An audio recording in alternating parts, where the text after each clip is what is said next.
Hello everyone, my name is Megan Tanner and this is a project for EDU 605 about implied instruction, more specifically differentiated instruction in my educational context.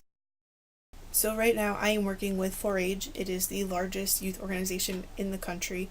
We focus on positive youth development through project areas such as dairy cows, robotics, cooking, sewing, photography, STEM areas. We are traditionally rooted in agriculture, but we are branching out to engage in more STEM and to meet the needs of a modern child who's looking to develop life skills.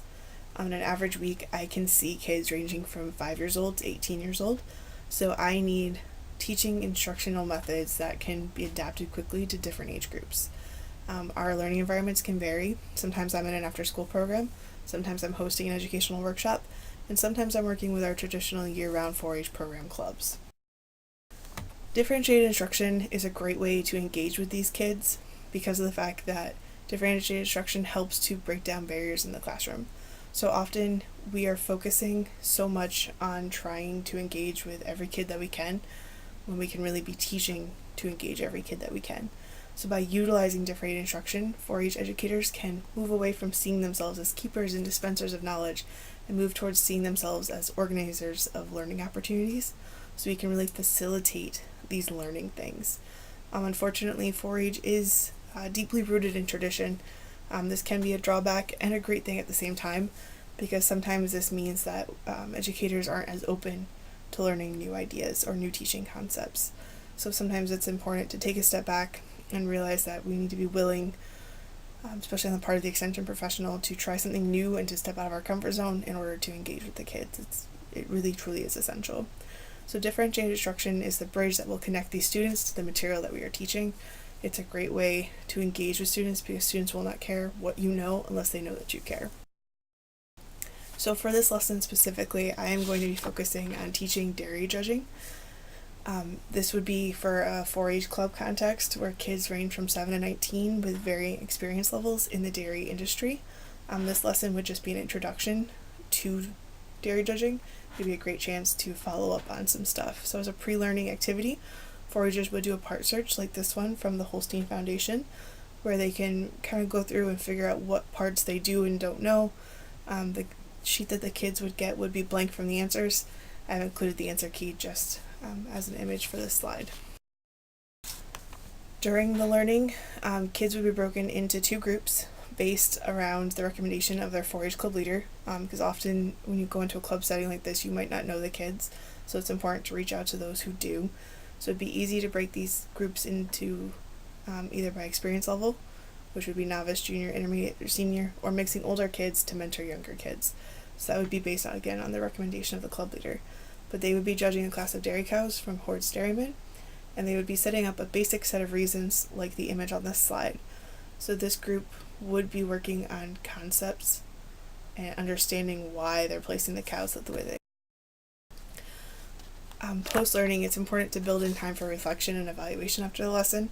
In such informal settings like a 4-H club, often I find myself asking specific questions to engage with the kids and to kind of follow up and wrap up the lesson. So questions for a dairy judging lesson could include things like, what is the most important part of the dairy scorecard? What words should you avoid when giving reasons, and why do we judge dairy cows? It's important to match up these lessons to the learning objectives early on, so that way you know that you're focusing on the right material. Content, process, and product should be differentiated. This is a great opportunity to engage with different students in different areas in ways that play to their strengths. So for the dairy judging lesson, for content, we would be looking at using the concept-based teaching, where kids are really working towards an understanding of the topic rather than memorizing facts. This is kind of a broader term in the content area, but it really fit this lesson plan really well. For process, student readiness can be matched, so that way you can adjust based on where they are.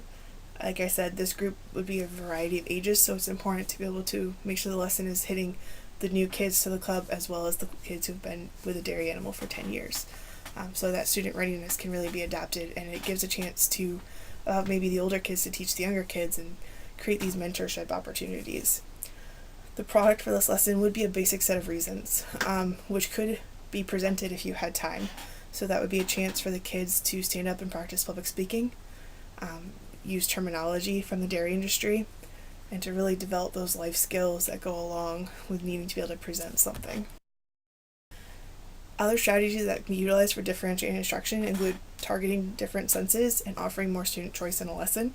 These are things that I am working more towards as I've learned about them. I realized, though, in one of my favorite lessons, which 4-H is utterly smooth about dairy science, kids have a chance to complete a science experiment, which is a visual, entertaining moment. They make their own dairy product, which could be a taste and a smell. They meet a real calf, which is tactile and auditory and kind of overwhelms the senses for some of these kids, but it really is a chance to immerse them in the world of dairy from the beginning. And then to move on to offering more student choice in a lesson, something like our working animals lesson, where students are playing a game of Jeopardy, where they learn facts about how animals work in society. It can be difficult to remember all these facts, though, so students are given a choice on how they would like to remember these facts, and some choices could be things like creating a name tag for a working animal, where they draw a picture and write the animal's name and give them a job and then describe the job. It could be creating a short story about one of the animals that they learned about, or possibly creating a reminder cube where they can draw out different things that will remind them of some of the facts they learned. So it's a great way to kind of give them an option and some student choice and to take a stance in their learning. This year, as an educator, I have 3 goals based off this course. I'd like to try to build more student choice into my lesson. I think that's a really cool component that I learned about, and sometimes I worry that I get too locked into I need to hit these goals, and I forget that they really have an opportunity to put some stock into their own learning. Also, I would like to learn more about evaluation and reflection in a lesson, or that post-learning opportunity. This is still an area where I have not had a lot of education in, so it's something that I need to put some time and effort into to make sure that I'm focusing on the right areas and making sure I'm engaging kids in the right ways. And then finally, I personally work really well with something like a resource binder. So by the end of September, I'm hoping to create one spot, whether through a binder or through a folder on my computer, to save all these resources that I've gotten over this mod, so that way I can really refer back to them constantly.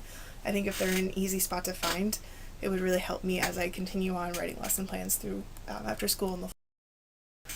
So I firmly believe in 4-H because 4-H is in a unique position to engage kids in STEM and agriculture education, and my journey with education is just beginning, so this plan is just a base I'm hoping to grow forward from in my own educational context as well as teaching.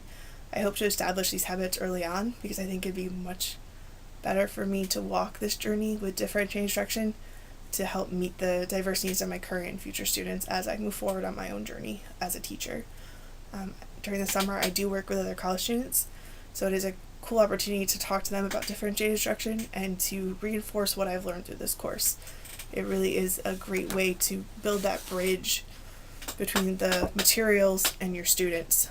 So by using these strategies and applying differentiated instruction in my lesson plans, I have an opportunity to foster a safe environment where my students can engage, discuss, debate, and grow through individually appropriate challenges, diverse engagement strategies, and student-driven instructional strategies.